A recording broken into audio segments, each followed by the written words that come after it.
और देखिए इस वक्त की बेहद अहम खबर, ईरान की तरफ से बड़ी प्रीएम्प्टिव स्ट्राइक की धमकी दी गई है अमेरिका को, और यह कहा गया है कि ईरान इस बात का इंतजार क्यों करे कि अमेरिका हमला करेगा, बल्कि ईरान एक कदम आगे बढ़कर अब खुद अमेरिका के जहाजों पर हमला कर सकता है। देखिए पिछले 3 दिन से मैं अपने वीडियोस में बार बार यह बात कह रहा था कि अमेरिका ने जो ब्लॉकेट कर रखे हैं, अपने शिप्स खड़े रखे हैं और ईरान के जहाजों को आने जाने से रोका जा रहा है, इकोनॉमिक ब्लॉकेट किया गया है, इसके खिलाफ ईरान की तरफ से अमेरिका के जहाजों पर हमला हो सकता है।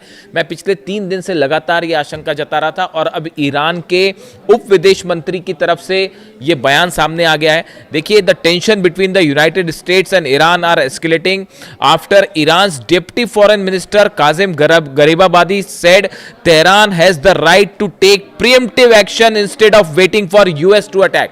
कि अमेरिका हमला करे इसका इंतजार अब ईरान नहीं करेगा। ईरान के पास पूरे अधिकार हैं कि एक कदम आगे बढ़ के अगर उसे लगता है कि अमेरिका हमले करने जा रहा है तो पहले हमला कर दे।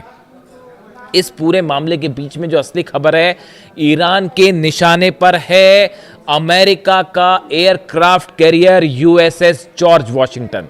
ये वो एयरक्राफ्ट कैरियर है जो अब्राहम लिंकन जब यहां से भाग गया, या ये कहें कि वापस चला गया, क्योंकि उसके सैनिक तो वहाँ पर सुसाइड कर रहे थे, ईरान के खिलाफ जंग करने की हालत में नहीं थे, उस पर खाना खत्म हो गया था, यानी तमाम ऐसी दिक्कतें थी कि यूएसएस अब्राहम लिंकन जो है वो ईरान के खिलाफ जंग करने की हालत में नहीं था, और उसको लेकर अमेरिका के रक्षा मंत्री भयंकर निशाने पे अमेरिका में, उसको वहाँ से हटाया गया। उसके बदले फिर जो है यूएसएस जॉर्ज वॉशिंगटन को भेजा गया।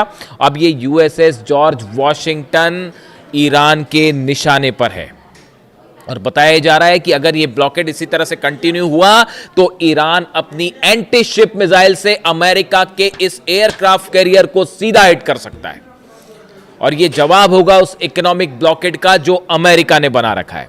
देखिए, गरीबाबादी साहब जो ईरान के उप विदेश मंत्री, इनकी तरफ से एक और बयान है।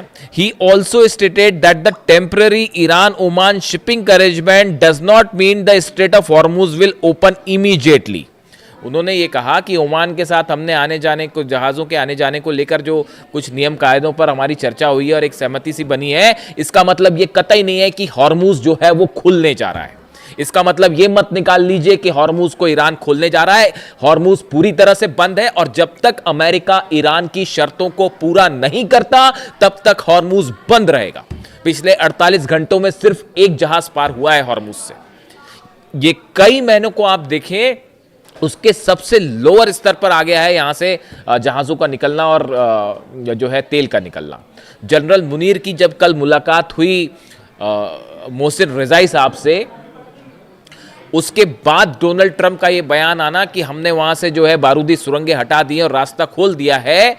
डोनाल्ड ट्रंप का यह बयान बता रहा है कि ईरान ने मुनीर के प्रस्ताव को ठुकरा दिया है, जो प्रस्ताव डोनाल्ड ट्रंप ने भेजा था। असल में देखिए, कहा जा रहा है कि डोनाल्ड ट्रंप ने जो है वो मुनीर से फोन पर बात की जाने के पहले और अपने कुछ प्रपोजल्स लेके भेजा था, मुनीर को ऑफर लेकर भेजा था, जिसमें कहा गया था कि हम अपना ब्लॉकेड हटा देंगे और जो है जो सैंक्शंस, नए सैंक्शंस लगाए गए हैं वो भी हटा देंगे, आप हॉर्मुज खोल दीजिए। यानी छटपटा रहा है अमेरिका और डोनाल्ड ट्रंप हॉर्मुज खुलवाने के लिए, ये हकीकत है। और जब मिलिट्री पे आप नहीं हरा पाए, देखिए ये इकोनॉमिक ब्लॉकेड हुआ क्यों? क्योंकि पूरी दुनिया के सामने ये सच सामने आ गया कि अमेरिका की नेवी, ईरान, अमेरिका की नेवी, अमेरिका की फोर्सेस, अमेरिका की सेनाएं, अमेरिका के जहाज, अमेरिका के फाइटर जेट ईरान को नहीं हरा सकते, बल्कि ईरान भारी पड़ गया है। ये बात सिर्फ मयंक मिश्रा नहीं कह रहे, ये बात खुद हिलरी क्लिंटन कह रही है। अमेरिका के इंटरव्यू में बैठ के ये बात बोल रही हैं कि डोनाल्ड ट्रंप की ईरान पॉलिसी सबसे बड़ी हार है डोनाल्ड ट्रंप एडमिनिस्ट्रेशन की। ये बात अमेरिका की पूर्व विदेश मंत्री हिलरी क्लिंटन कह रही है। तो मेरे ऊपर कभी कभी आरोप लगते हैं कि आप जो है ईरान को फेवर कर रहे हैं, ऐसा बिल्कुल नहीं है। मेरा काम है आप तक सच पहुंचाना। मिलिट्री स्ट्राइक छोड़ के इकोनॉमिक ब्लॉकेड इसलिए किया गया क्योंकि यह जंग अमेरिका हारा है। मिलिट्री के स्तर पर भयंकर नुकसान हुआ है अमेरिका को, और अब वो धीरे धीरे डिटेल्स निकल के सामने आ रहे हैं। जॉर्डन में बेसिस तबाह है, बहरीन में बेसिस तबाह है, कुवैत में बेसिस तबाह है। इसके अलावा आप देखिए सीआईए के कई सारे हेडक्वार्टर्स जो हैं वो हिट कर दिए गए। अब उसका नुकसान धीरे धीरे निकल के सामने आ रहा है। पिछली बार 40-42 प्लेन गिर गए थे, इस बार फिर जो है बताया जा रहा है कि बड़ी संख्या में F-15 जेट्स जो है वो तबाह हो गए।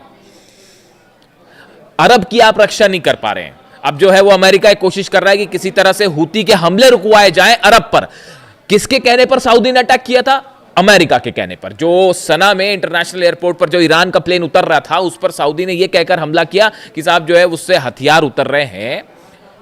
और उसके बाद डोनाल्ड ट्रंप का यह बयान आना कि अब इस गेम में एक नया प्लेयर शामिल होने वाला है, यानी अमेरिका के लिए यह हमले करवाना जो है कोई खेल है, और इसमें नए प्लेयर, उन्होंने सऊदी के लिए यह बात कही थी कि new player will be entering in this game, यानी वो एक नया प्लेयर मान रहे थे सऊदी को।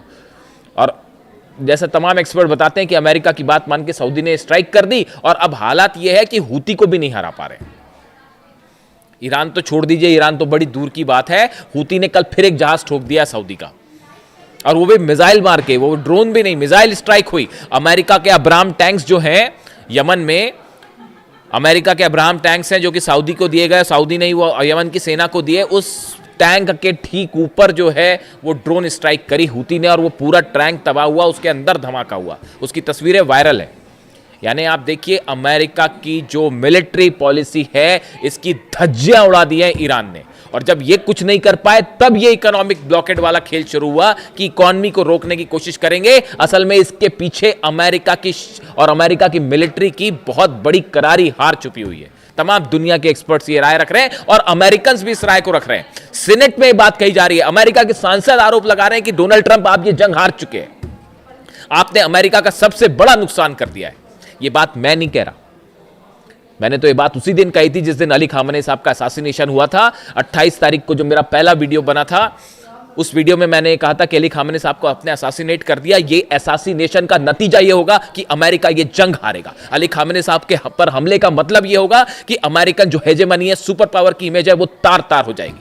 इस हमले का मतलब यह होगा कि अब ईरान एक नया सुपर पावर बनेगा। आज मैं आपको डंके की चोट पर यह बात कह रहा हूं। आपको क्या लगता है, ये वॉर रुकने के बाद क्या जंग रुक जाएगी? हर क्षेत्र में ईरान में तेजी से डेवलपमेंट होगा। जब तक ईरान के ऊपर सैंक्शंस नहीं हटेंगे, ये जंग नहीं रुकने वाली। और आप देख लीजिएगा, कोई चारा नहीं है ईरान के तेल को फ्री करने के अलावा। वो जमाने चले गए जब एक देश दूसरे देश को दबाता था, उस पर मिलिट्री एक्शन करता था। ये ईरान के साथ संभव ही नहीं है। रूस और चीन पीछे आके खड़े हो गए। तमाम देश जिसके ऊपर डोनाल्ड ट्रंप सैंक्शंस लगा रहे हैं, सबका गुस्सा फूट रहा है। यहां तक कि कनाडा ने भी ईरान के स्टाइल में जवाब दे दिया डोनाल्ड ट्रंप को कि टैरिफ का बदला टैरिफ होगा। 50% तुमने टैरिफ लगाया, 50% हम भी तुम पर टैरिफ लगाना चाह रहे हैं। मिलिट्री हार हो रही है, इकोनॉमिक पॉलिसीज की हार हो रही है, टैरिफ की हार हो रही है। खुद सुप्रीम कोर्ट टैरिफ को इलीगल बता चुका है। रशिया चाइना ने कह दिया हम तुम्हारा जो सैंक्शंस लगा रहे हो आप ईरान के ऊपर, हम उसको मानेंगे ही नहीं। ये तो हालात है। अब ऐसे में चेतावनी आई है ईरान की कि अपना यूएसएस जो जॉर्ज वॉशिंगटन है एयरक्राफ्ट कैरियर, वो निशाने पर है, बचा के रखना उसको। और गरीबाबादी जो है विदेश उप विदेश मंत्री, वो भी कह रहे हैं want that the waterway could remain closed if Iran's conditions are not met. अगर ईरान की शर्तें पूरी नहीं की गई, हमेशा बंद रखेंगे हॉर्मुज को। और लंबी हम लड़ाई करने के लिए, इकोनॉमिक आपका वॉर जो है चलता रहिए, हम 2 साल तक लड़ने के लिए तैयार हैं। ये सोच रहे थे अमेरिका की ईरान डर जाएगा और समझौता कर लेगा, उन्होंने कह दिया हम 2 साल तक आपका ये जो इकोनॉमिक ब्लॉकेड हम झेलने के लिए तैयार है, देख लेंगे, जो भी वॉर होगा वो देख लेंगे। अब ये यूएसएस जॉर्ज वॉशिंगटन है, ये निशाने पर है। ये खबरें खुफिया सोर्सेज से, डिफेंस इंडस्ट्रीज जो होती है उसमें वायरल है। अमेरिका का वो एयरक्राफ्ट कैरियर है जो न्यूक्लियर एनर्जी से चलता है। इसमें 2 रिएक्टर्स हैं, इसकी वजह से इसको फ्यूल की ज़रूरत नहीं पड़ती। ये काफ़ी लंबे समय तक चल सकता है। और निमित्ज क्लास का युद्धपोत है, 6ठा युद्धपोत है अमेरिका का, जो निमित्ज सीरीज़ का है। इसकी लंबाई करीब 1100 फीट है और ये 30 नॉटिकल माइल्स की स्पीड से चल सकता है। और इसमें 85 फाइटर जेट्स हैं और हेलीकॉप्टर्स भी हैं और 5000 से ज़्यादा सैनिक हैं। अब ये सब के सब ईरान के निशाने पर हैं। अगर ये ब्लॉकेड नहीं हटा, मैं आपको बार बार कह रहा हूं कि अगले चंद दिनों के अंदर ईरान की तरफ से आप स्ट्राइक देखने जा रहे हैं। अगर ईरान के लोगों पर आपने, ईरान के सुप्रीम लीडर को असैसिनेट किया, वहां के आम छोटे छोटे बच्चों पर आपने बम गिराए, अब अगर आप उनकी इकोनॉमिक ब्लॉकेड रोकने की कोशिश करते हैं, इकोनॉमिकली ब्लॉक करने की कोशिश करते हैं, तो ईरान रिटेलिएट करेगा, जरूर करेगा। और निशाने पर अमेरिकन शिप्स होंगे, अरब देशों के जितने ऑयल फील्ड्स हैं वो सब निशाने पर होंगे। इससे जुड़ा जो भी अपडेट होगा मैं आपको पहुंचाऊंगा। एक बड़ी जंग दस्तक दे रही है और इस बार ईरान इसको लीड करेगा। ईरान की तरफ से इसकी शुरुआत होगी। अब तक अमेरिका और इजराइल हमले करते थे, ईरान जवाब देता था, अपनी रक्षा का इंतजाम करता था। लेकिन मोहसिन रजाई साहब के आने के बाद से अब ईरान एक स्टेप आगे रहेगा और हमला करने के मूड में है, जो स्थिति आ रही है और खतरे में ये जहाज है अमेरिका के। इससे जुड़ा जो भी अपडेट होगा आप तक पहुंचाऊंगा। वीडियो कैसा लगा कमेंट करके बताएं।